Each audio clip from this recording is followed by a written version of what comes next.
I needed to change venues because my son came in the house, and kind of funny, I'm talking about parenting and not saying anything that he couldn't hear, but still, I felt weird about it. So here's part two.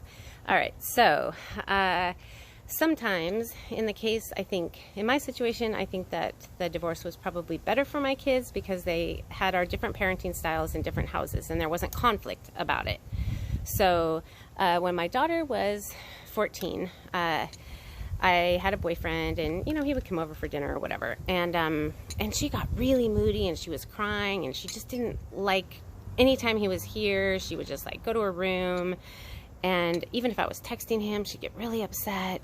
And this went on for a few months. I'm like, what's going on? Like, maybe it's just hormones, or why is she so upset about this? And so then one day she said to me, you know, Mom, we only get to be with you 50% of the time. And when we're with you, I want to have all your attention.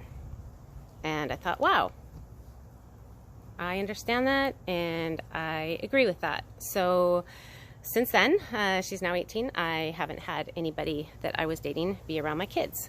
There's no benefit really to teenagers. I mean, if you have a step-parent who you've had since you were a kid, great, but as a teenager, there was no benefit for her. And, you know, a lot of parents say, well, you know, we're the adults, we get to do what we want. But I feel like when you have kids, you know, you really want to look at what's best for them more than for yourself. And so, and, you know, it wasn't something I needed to do. I didn't need to have someone around my kids. So I just kept that separate, and I keep that separate. And I think, you know, blended families, most blended families don't really blend. Sometimes it works great, but you're bringing in another person who the kids have no say. It's not their mom or their dad. It's tough for most kids. And I don't think parents have enough understanding about that. So whether they, you know, they doesn't mean that they don't live together or get married or do whatever they do, but I think there has to be understanding for the kids, and understand that that's a difficult adjustment, and it could impact your relationship with your kids as a parent. It can really impact it if you have a partner who, especially a partner that doesn't treat your children well. I mean, I've had a lot of clients who they have a partner who does not treat their kids well, is even abusive to them, and I feel like your priority has to be your kids. You're responsible for their well-being, and so if you have anybody in their life that doesn't treat them well, I really feel strongly you get rid of them if you can. And again, I know there's sometimes situations where that's not so easy to do, so only if it's possible, and understandably it isn't always. So that's really tough. But anyway, the point is that coming from a state of love, even when you're correcting your kids, listen to what they're saying to you and really make an effort to understand. And I'm sure for all of you, you would have really appreciated being understood by your parents. They don't have to agree with you, but you want to come from a place of understanding and recognize, I don't know why my kids feel the way they do. I don't know why I feel the way that I do. I don't always know the best thing to do. So that's why educating yourself on parenting is so important. There are these great positive discipline techniques that you're going to learn and that you can use, and you don't have to be perfect with it. I'm not a real detail-oriented person. I don't have like set techniques that I would say that I do, but I use all the philosophies that are in there, and they've been super helpful. Like as few words as possible, you know, instead of doing a long lecture, just get your point across as quickly as possible. I love that one because I got lectured, and I have to listen to these lectures when I was a kid. I'm like, oh my God, you're not listening, right? Hopefully you're listening to me. I made these short so you can listen to me. So parenting, really a great opportunity to learn how to be in a state of love, to understand the importance of being in a state of love, even when you are correcting. You know, the parents that say to their kids, like, you don't respect me, you need to treat me with respect, you little shit. Is that respectful? So you got to do what you are telling your kids. You tell your kids to be respectful to them. They're just little people. They deserve respect. And if they mouth off sometimes, how are they to other people? Because kids have to try out. We all have to try out our different ways of being. And one place you do that is at home. So if everybody says, wow, your kid is the greatest and they're so well behaved, but then, they're talking back to their parents, well, they're learning the limits. And you can tell them, hey, you got to say that a different way, or I'm not going to discuss it while you're yelling at me, or whatever you need to say. But you be the adult. Don't go down to their level, because most parents, not most, but a lot, they go to the kid level. And then they're yelling and they're coming from emotion and they're being just as irrational as the kid. So as the adult, we got to be able to step back and say, what is the consequence of how I'm acting? And a lot of times as parents, we need to take timeouts so we don't say something mean in the moment because we're triggered. Maybe you're triggered by someone being disrespectful to you, or maybe you just have so much anger and it's going to come out on that kid and you can end up being abusive, which of course, I don't think parents set out to be abusive unless they're violent sociopaths, but nonetheless, a lot of parents are. And I guarantee you that there's nothing that can't be learned in a way that doesn't include any form of violence. And hitting someone is violent. So you could say it's not abuse, if it doesn't leave a mark and you spank, but you are hitting someone. It's violence. You don't need to use it to be a good parent and to have, you don't even need control with your kids. What you need is to have them listen to you, and they'll listen to you when you're kind and your rules make sense and they understand them even if they don't like them. So it's not about controlling our kids, it's about guiding them.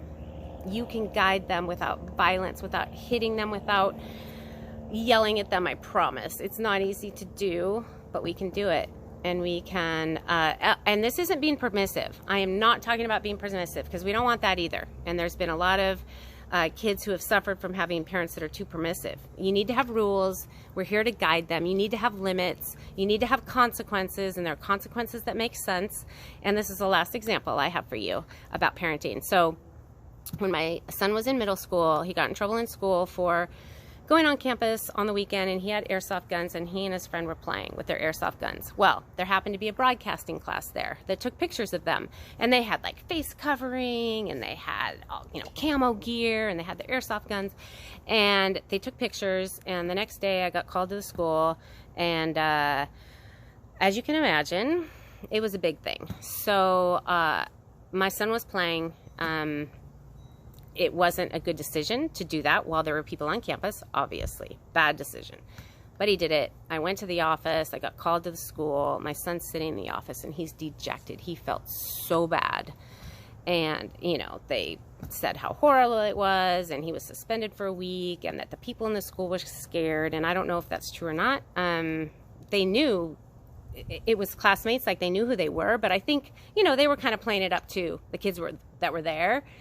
So it got really, it became a big deal. But he did something wrong, and he knew he did something wrong. So he was suspended for a week, which he felt horrible about. He's a good student.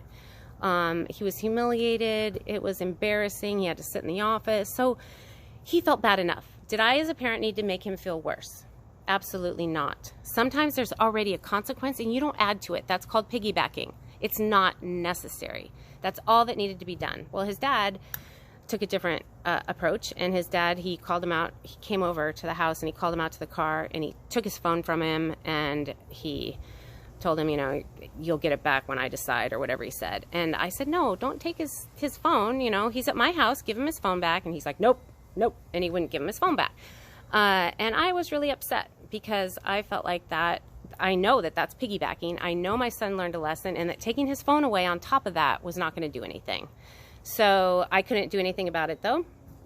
I just told my son, I know you feel bad. I don't feel like you need any other consequence, but you'll get your phone back when your dad is ready to give it back. And he understood that, and he's never gotten in trouble since. So I just really want you to understand the importance of understanding your kids. Understand when they need a consequence and when there's already a consequence. Understand when they already feel bad, and when you want them to understand the severity of what they've done. If they already understand it, you don't need to keep going over and over it. So I hope that you can look at how you were parented and look at the good things and the bad things. It's not to blame anybody. I don't blame my parents. You know, they went from what they knew. Your parents went from what they knew. And it's not ever about blaming anybody. It's just understanding how we can hopefully be better, and then our kids can be better than us, and so on and so on. So we all want to improve on what we do as time goes on. So I want you to see if you can come up with an example of when you feel like you were parented out of a state of love, like your parents were coming from a state of love, and when they were coming from a place of being in their ego and just wanting to have control, or being harsh because they felt out of control or they were triggered by something that you did. So try to come up with 2 examples for that. And if this is too difficult, if it's painful for you to talk about, it's okay. Just one person can talk about it and not the other, or you can talk about it in a more general way, whatever way you're comfortable with. But I want you to talk about that, and you can also, if you're parents yourselves, you can talk about it from your own point of view, when you were able to parent from a state of love or from an ego time. So the example that I gave you, when I ripped the DS out of my son's hand, ego, absolutely. When he got in trouble at school, I just felt compassion for him, and that was coming from a state of love because no other consequence was needed.